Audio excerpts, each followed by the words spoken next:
Who's here to see the Stoltman brothers? Well, you come to the right place. So, my name is Callum. I'll be interviewing the two brothers this afternoon. We'll be chatting about a few things, asking a few questions, they'll be giving us some answers, and then we're going to open it to the floor. So, start thinking of questions that you might have, you want to ask the brothers Luke and Tom later on, and then we can open the floor for a bit of public Q&A. So, first of all, let me introduce, first to my right, he's currently Europe's strongest man. Let's hear it for Luke Stoltman! We love you, Luke, you're so amazing. And to his right, you may have noticed this guy. He is the not one, but 2 times world's strongest man, Stoltman!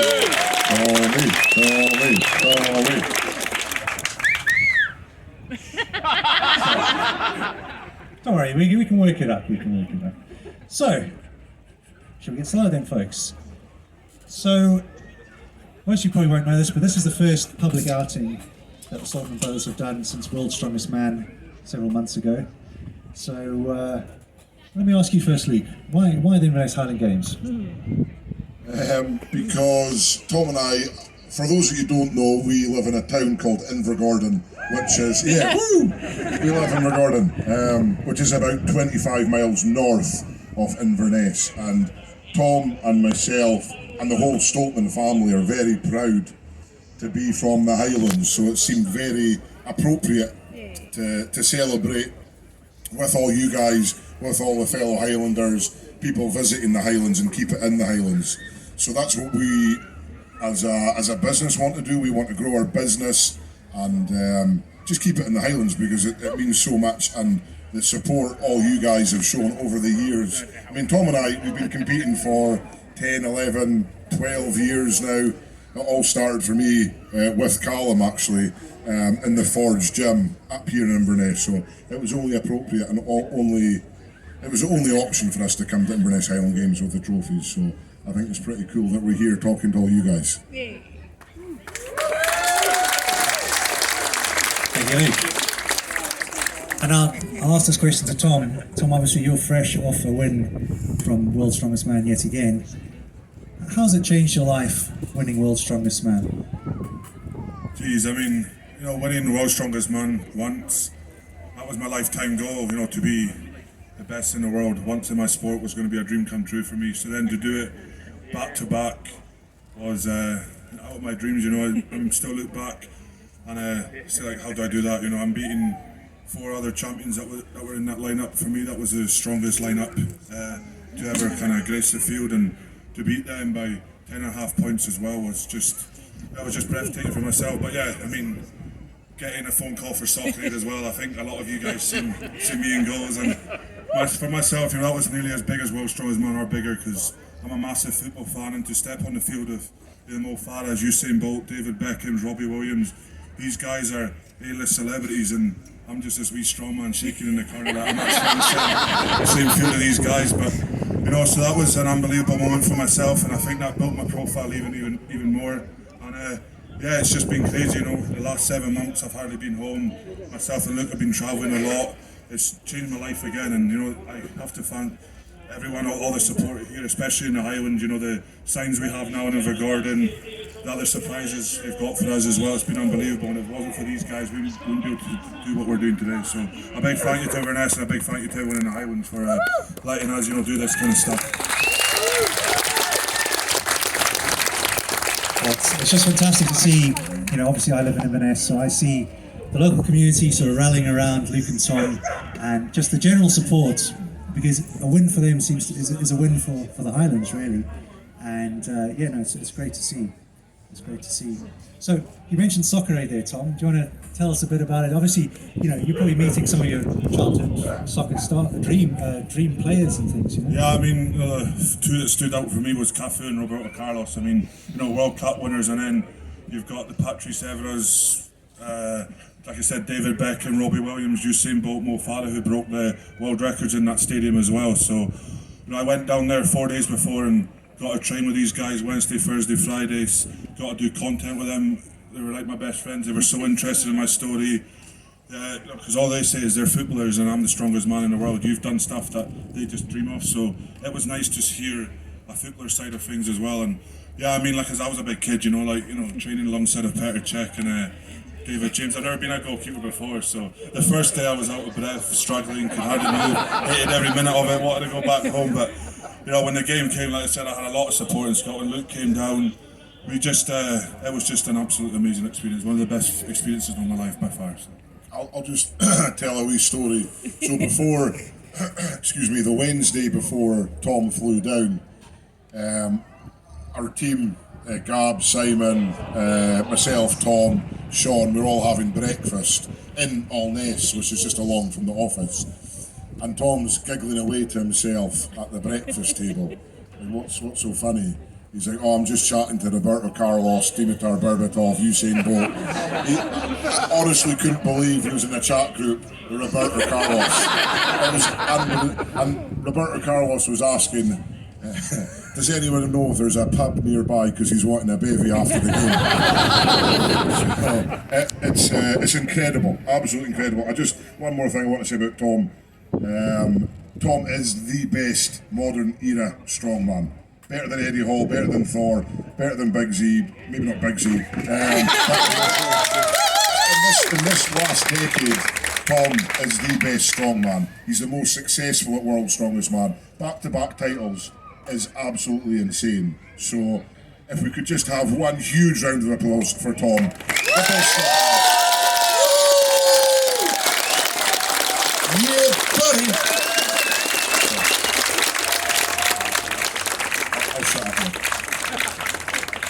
So, just speaking about all these famous people you've met, I mean, I'll ask this one to you, Luke. Obviously, you've been doing strongman a bit longer than Tom. As you were sort of rising through the ranks, there's obviously a point in where you started overtaking guys you used to idolise, and now you've immortalised yourself more than they have in a way. So, how did that feel when you realised? At what point did you realise when that was happening?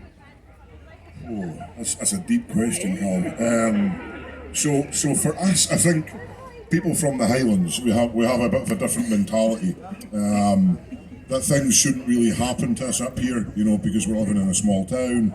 We just live in Invergordon, we just live in Inverness, whatever. And it took me a long time. I was doing pretty well in shows and still maybe not very self-confident in my own abilities. And Tom and I both started speaking to a psychologist, and she's really helped us change that mindset to say, we are from Invergordon, and that's why things should happen. So it doesn't really matter where you're from. But for me, changing my mindset maybe a year and a half ago, that really allowed me to kind of almost raise my head up and say, this is who I am, this is Luke Stoltman, I'm a professional strongman, professional athlete, business owner, successful at what I do, and it's okay to say that. It's okay to be successful as a man in Scotland, or as anyone in Scotland. So it took me a long time actually, Colin, to actually come to terms with success, because I think success is very fickle, it's very... it's not really, it's a tricky one. A lot of people self-proclaim their own success, and I find if you self-proclaim things, it's usually not true. So I tend to just go with the flow. I love what I do. I mean, geez, I get to sit here and waffle to you guys. And this is a job. I see guys wearing their merchandise, which is even insaner. So, yes, success, I guess it's... I'm only as successful as my last competition at World's Strongest Man. I didn't finish where I wanted to be, so in my eyes, I wasn't successful, and I'm not successful until I hopefully share the podium with Tom Stoltman, the 2 times World's Strongest Man. So sharing the podium with your brother, you've done it before. That must be such an amazing feeling, because obviously in the strongman community there's a big camaraderie, and but so you're happy when you're on the podium with your competitors, because they're actually your friends as well. But just to be with your own brother, I mean, that must be next level. Yeah, I mean, especially as an older brother, I'm 10 years older than Tom. So the times, we get to share in the podium is very special. Not only for us, but for the kind of Stoltman clan.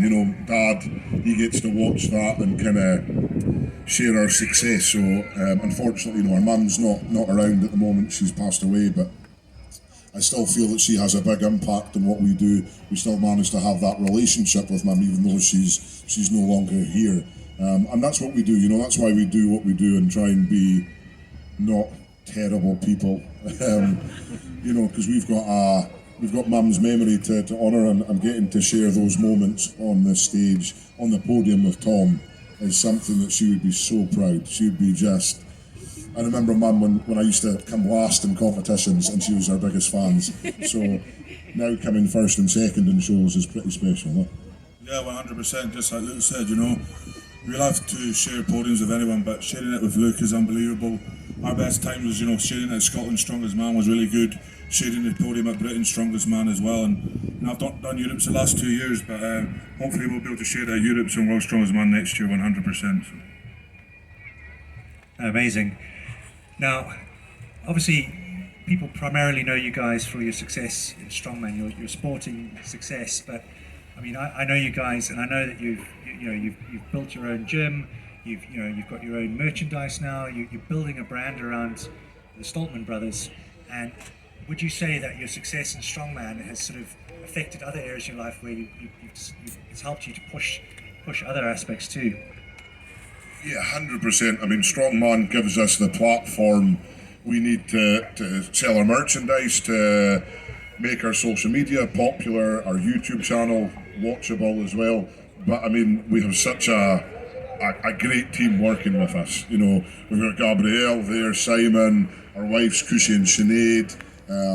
We've now employed a business manager, which really helps us because Tom and I aren't business minded at all. We're very sporadic in what we do and what we spend money on. So our business manager can arrange that in a little bit, which is really nice.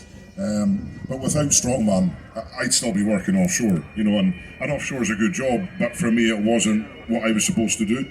What I was supposed to do is do this. I think that we hopefully can inspire people, we can change people's mindsets, we can give people a little bit more hope.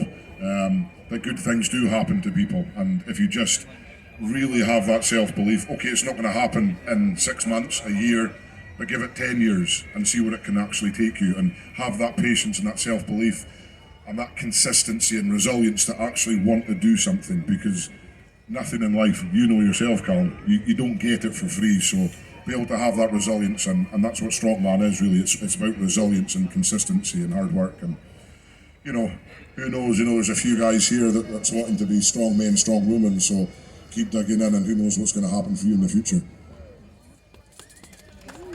Yeah, that's around hands up if you've seen the Stoltmans on YouTube. Okay. If you haven't put your hands up, please go and watch our YouTube channel. And like and subscribe and all that stuff. So speaking about the YouTube quickly, obviously it must have been going from just sort of doing your own thing, you're working your offshore job, and Tom, you were working as well, and then just going, when you went full time, then you started chronicling everything on YouTube. How did it feel? Obviously you're sharing your whole life with complete strangers, basically, in a way. So how did it feel? Was it awkward at first? You let us know what you think. Yeah, I mean, it was possibly the hardest thing I've ever done in my life. Obviously, having autism my whole life, 8 years old. Strongman for me, I just thought was lifting weights, but I learned to realise it was much more than that. Then when Luke said, let's start a YouTube channel, and having to have these cameras follow my private life and having to have people follow my life around was possibly my worst nightmare. If you look back at the old YouTube videos, I was saying 2 or 3 things. I'd let Luke take the lead. I'd let him do everything. My head would be down. It was the most uncomfortable thing I've ever done in my life. But then I realised, if we want to grow this business, if we want to be who we are and be more than just strawmen, I have to do this. And it was uncomfortable for me at first, but I just kind of rid the wave and kept on going, and now I'm probably the one that doesn't shut up now, so it's good. That's why I always try and say, if you've got autism and stuff, you always have to try and put yourself in these uncomfortable situations, and this kind of stuff saved my life, and I'm very thankful for it.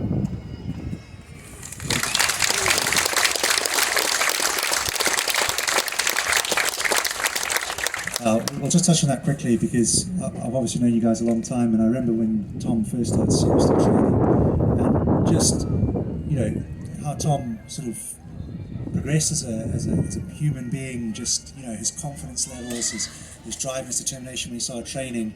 It's probably the single best thing you've ever done, I would say, is start training, really. Yeah, I mean, you know, obviously I love football, and then that kind of I lost my life away with football and stuff, and just locked myself in a room, and Luke introduced me to the gym, and I never ever looked back. I mean, I learned academical skills, I learned social skills, I learned how to run a business, I learned how to, you know, just be strong and believe in myself mentally, physically. I've just learned every single thing I've learned. It's been through the gym, and like I said, yeah, it's changed my life. And yeah, just like you said, you know, a lot of people said, you know, 10 years ago I would never be able to do this, and 10 years on, I've won 2 World's Strongest Man titles and got autism, and talking to people like this, it's an unbelievable feeling. So.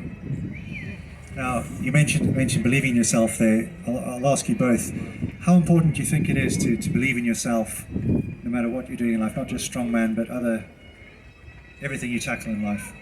Yeah, I mean, believing yourself is the number one thing you need to do. You know, if you want to be the manager at a job, if you want to be the next Usain Bolt, you want to be the next footballer, you need to go and, you know, say you're going to do it and try your best to do it. And you need to have that right support system around you. You need to have a mum, dad, friends that are really supportive and say that you can do it, because, you know, that's what I had. I had parents around me, I had my family around me, and, you know, my mum and dad might have been like, geez, Tom's wanting to do this, but they never ever let me think that. They were never negative, they were always positive, they always pushed me. So yeah, if you're wanting to be something, you need to believe in yourself first and be around the right people, the right mindset of people, that are positive people that will help you achieve that goal and will always make you feel better and believe in yourself.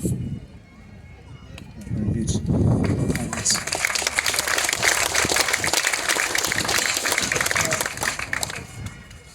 So I guess we'll ask you a bit about, well, we know where you've been up until now, so do you want to tell us what's next for you guys? What are your plans? So we've got some competitions this year. We're competing at Brian Shaw's competition next month in Colorado. We're doing Glasgow Giants live. I think we're back out to America. But competitions aren't necessarily a priority for the rest of the year. So we're really trying to grow the business side of things. I think that's where we can make a lot of difference in the business aspect.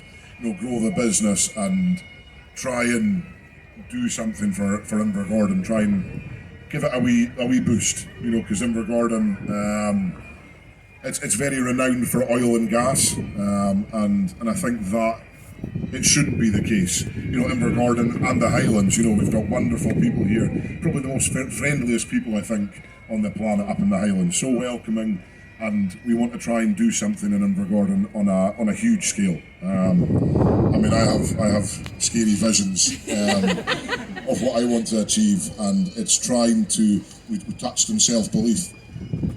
Self-belief is so important for your dreams. You know, it's all very well having those dreams, but if you don't have that true self-belief, that true passion in what you're doing, it usually will fail. And failure is okay, but you have to learn from it and push on. So what Tom and I have got planned is to really transform Invergordon and build a huge facility, strength facility, which encompasses CrossFit, strongman, bodybuilding, Highland Games, general fitness, whatever it is you want to do. We want to be able to have that under one roof, and then align that with our merchandise, our shop, studios for us to film and stuff.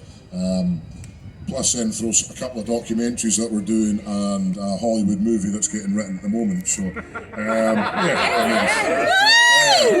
Hollywood. Denzel Washington, I think. So apart from that, not much.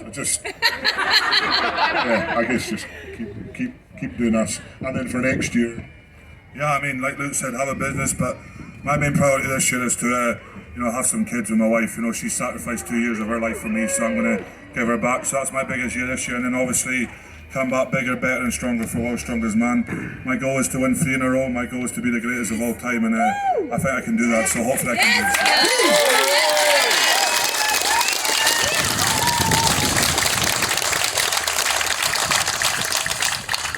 Speaking of kids, there's quite a few youngsters here today.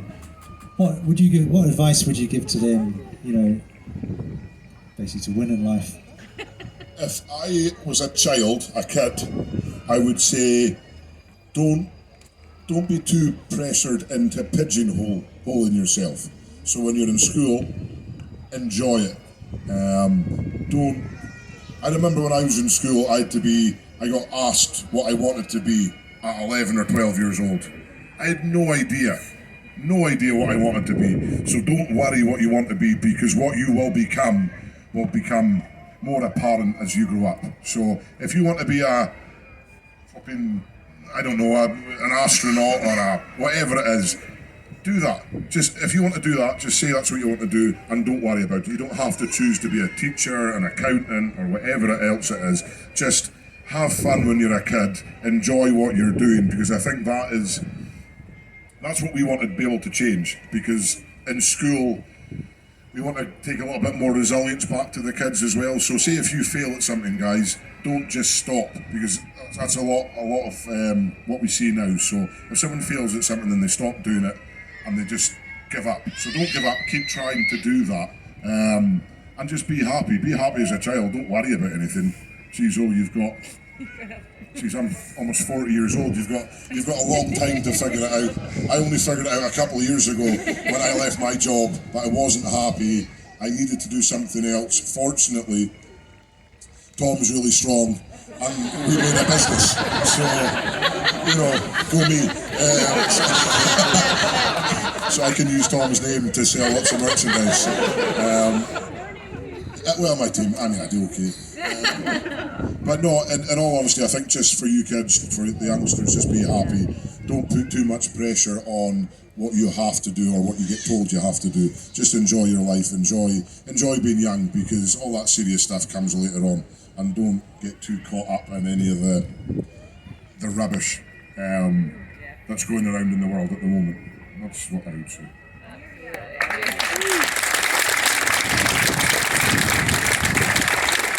I'll just ask a few more questions, and we'll be opening it to the public Q&A.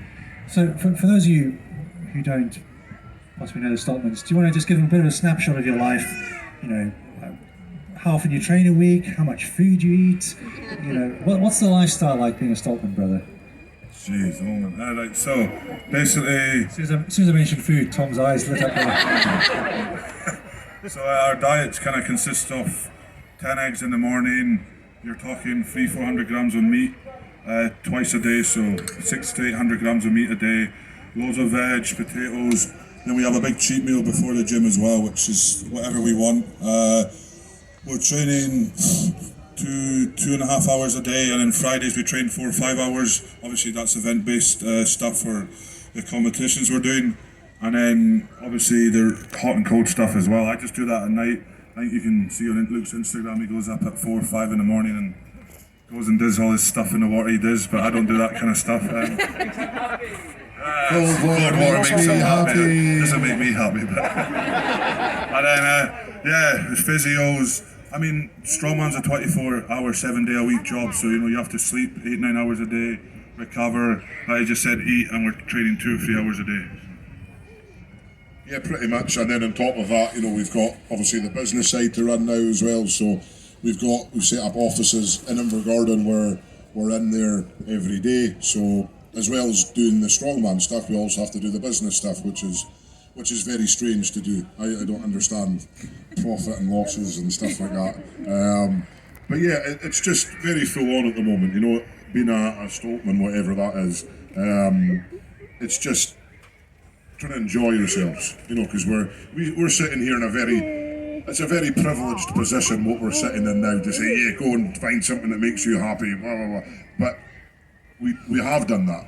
That's the thing. So we're actually talking to you now after I spent 17 years offshore in the oil rigs, not being happy.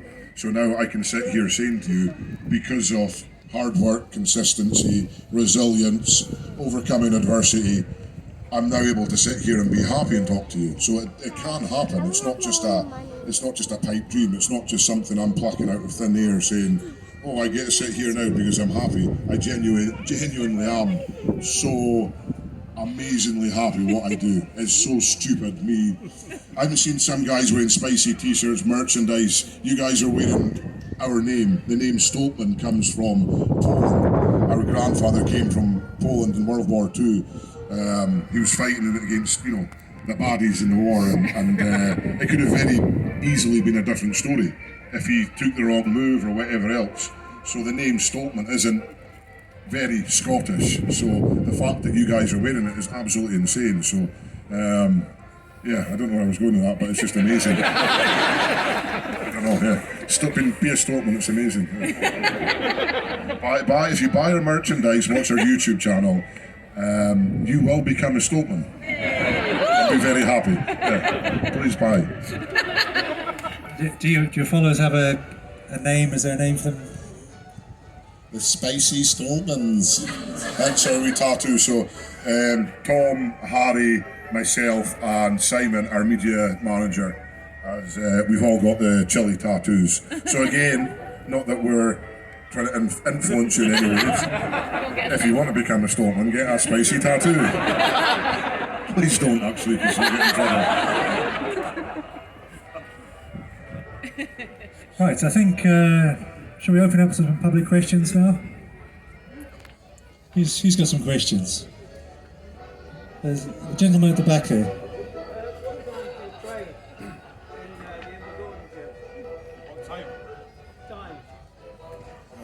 What times do you train in your gym? We're not telling you that because then you'll come. No, we usually train early afternoon, around 1 or 2 o'clock in the afternoon. Yeah. And we're going to